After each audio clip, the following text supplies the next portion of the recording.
2. Hi, my name is Austin Parenteau. I'm a journalism student here at the Reynolds School of Journalism. I'm here today with Athletic Director Doug Knuth. How are you doing today, Doug? Doing well. Great to be with you. So, being an athletic director, is this something you always wanted to do? And if so, how did you become an athletic director? Wow, that's a great question, and the answer is no.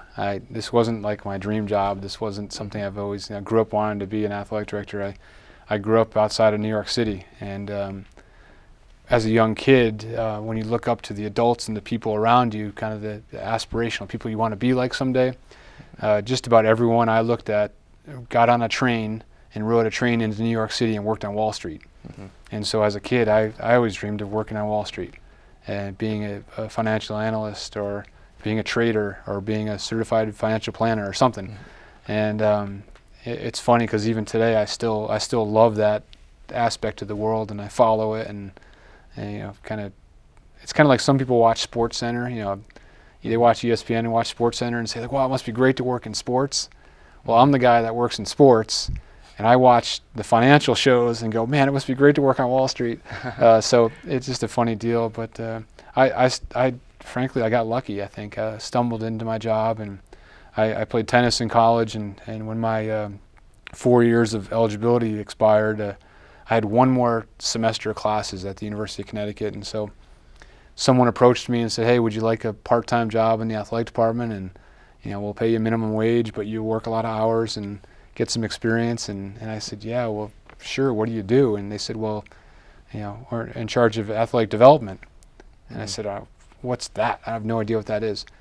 And I learned very quickly that that's fundraising. And so I got into it, and I just absolutely loved it every day since. And 25 years later, here I am, and athletic director. And again, it wasn't a dream. It's more of a career progression, and just at some level had success at each stop along the way, and have moved up and hopefully continue to have success here.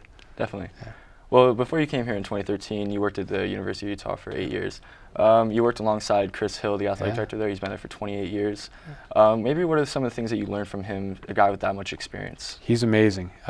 He did exactly what my job is today for 20 plus years, where he was at a school that didn't have a big budget, but had to figure out how to be competitive. Didn't have the biggest stadium, didn't have the biggest resources, but figured out how to fundraise and build infrastructure in the athletics world so they could be competitive with the Pac-10 in those days, and could be among one of the top schools in the Mountain West Conference. And Dr. Hill has just done an unbelievable job for all those years, and so I learned a lot from him. But mostly it's how to treat people, and he one of the most difficult challenges we have at our level is retaining your top staff, and mostly coaches. Mm-hmm. When a coach wins and they have success here, they tend to have opportunities to go up to the next level. And Chris, Dr. Hill, has figured out a way to keep people in Salt Lake for a long, long time. Very successful coaches, and that's he supports them and does a great job. So I learned a lot from them for eight years in Salt Lake City. Really learned a lot. Definitely, that's a great mold to follow. Yeah. Can you maybe describe some of the differences between the sports culture at Utah and maybe here at the university? Well, I'm not sure there's huge differences. Both, the sports cultures, the fan bases, are passionate about their university. Mm-hmm. They like to see their teams win. They're heartbroken and distressed when the teams don't win, and it's not unusual. I think most fan bases, whether you're in the Pac-12 or Mountain West or Big Ten or wherever you are, most fan bases are pretty similar. Incredibly passionate about the university, incredibly passionate about certain sports or sports that they like to follow, and so very similar. They just happen to really like red in Salt Lake City, and we don't like red here. So that might be the biggest difference, but other than that, very, very similar in terms of the quality of the fan bases. And they're a little bigger school than us. They have a little bit longer history. Their alumni base is probably twice the size of ours, and so that plays into the mass number, the quantity of alumni and potential fans that are out there. They have a little bit bigger pool to develop than we do, but other than that, very, very similar. Okay. And speaking about fundraising and raising money, we're recently approved to make Mackey Stadium innovations. We've already started some of those. What are some of the things that we can expect to see at Mackey Stadium in the 2016? It's a great project, and we're so excited because it really addresses a lot of what the fans have asked for over the years. For a long time, our stadium has had just metal bleachers, and in the stadium, and that's not a real comfortable, fun thing. If you're a fan, it's you put up with it, but it's not real comfortable, nice. So our fans have asked for some things. So we're putting in chair back seats in 7 sections, 2 sections on the east side and 5 sections on the west side. Nice chair back, fold up seats, just like you see at every other stadium or arena you go to in the country. We're going to widen the aisleways and put in handrails for safety. We don't have any handrails in our stadium right now, which is a real safety issue.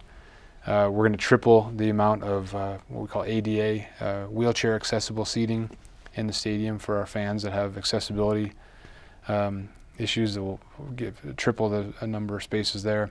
And then the big part of the project is we're adding in a club level on the press box side.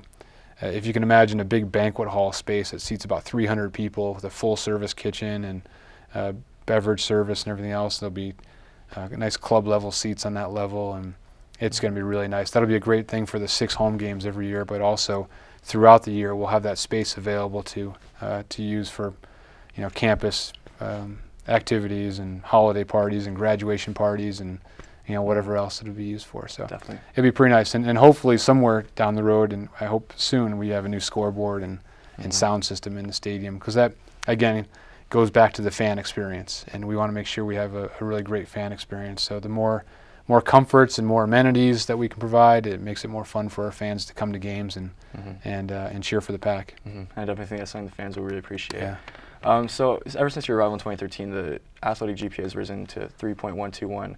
What are some of the steps taken to incite that growth, and maybe what attests to that growth as well? Well, the first thing is it's about the culture. I mean, it's about what do you expect from people, and talking about the mission and the values of the department, and we're really clear about that. We talk all the time about the mission of the athletic program is to serve and support the educational mission of the university. And we talk about we're not the San Francisco 49ers, and we're not the Sacramento Kings, and we're not the Reno Aces. Yeah. We're on a college campus for a reason, and we play sports, but the primary reason we're on college campus is for education. And so we have to hire people who understand that and accept that and really that promote that.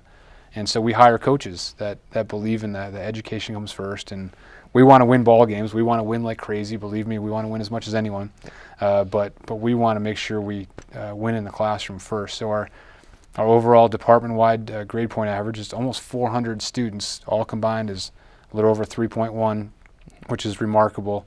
And then our graduation rate is just over 80%, which again is remarkable. That's a pretty solid effort. So, if we don't win a lot on the football field and don't win a lot on the basketball court, that hurts us and as a fan, but a lot of our fans feel really good about the fact that we win in the most important area, which is academics and graduation.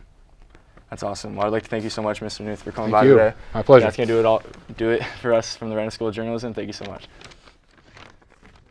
Beautiful.